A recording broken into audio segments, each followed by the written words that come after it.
We have just heard about corporate America and the global corporate world's happiness industry and how they seek to make us happy and content doing the things and accepting the things that profit them. Now, I want to bring your attention to a study that was released this week that has a lot to do with human happiness, particularly human happiness later in life. This study was conducted by the GAO, that's the United States General Accounting Office, at the request of Bernie Sanders, ranking member on the Senate Budget Committee.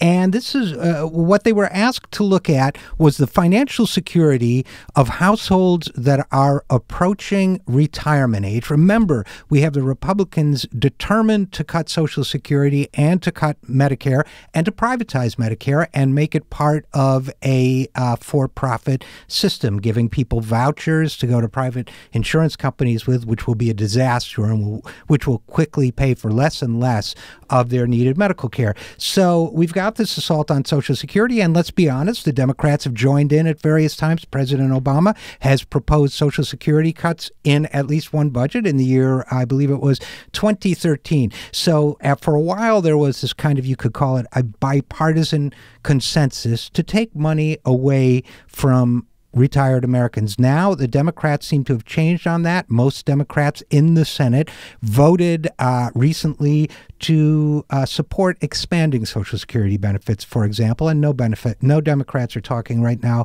about cutting Medicare, and they have always understood that that privatization idea, the Medicare voucher system, is nuts. So we'll give them that. But to be honest, both parties have occasionally looked at cutting back on needed services for older Americans. So let's look at what the GAO found. I'm going to read from their report here now. They found that many retirees and workers approaching retirement have limited financial resources. That's not a surprise to anybody who lives in the real world of the United States of America. But here are some details.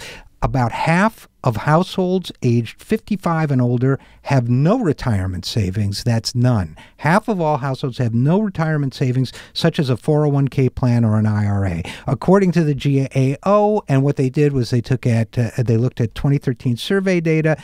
Many older households without retirement savings, meaning this half that we're talking about, have few other resources, such as a defined benefit plan. Now, let's talk about that for a second. A defined benefit retirement plan is what employers used to give everybody. If you worked at a job, you stayed on the job for 30 years or whatever, 20 years, at the end of it, you had a fixed pension. You made X percentage of your working salary every month. That was given to you. And they started backing away from that in the 1980s because they realized basically, as one corporate CEO told me back in the 1980s, he said, I want to give people less and make them think it's more. So what they did was they fooled people into thinking that 401ks and other savings plans were somehow a substitute for these so-called defined benefit retirement plans, pension plans, when really they're nothing of the kind. And as we see now, most Americans don't have even that. So now when you get off the job and you have to retire,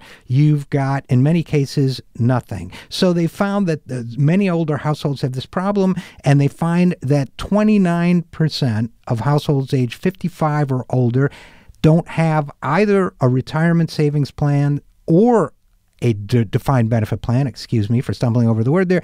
And so what do we find? We find that households that do have retirement savings generally have something else to draw on, maybe a non-retirement plan or whatever. But, you know, the median savings, we could go into all that stuff. But here's the bottom line that I want you guys to understand. Social Security, this is the GAO talking, Social Security provides most of the income for about half of households age 65 or older.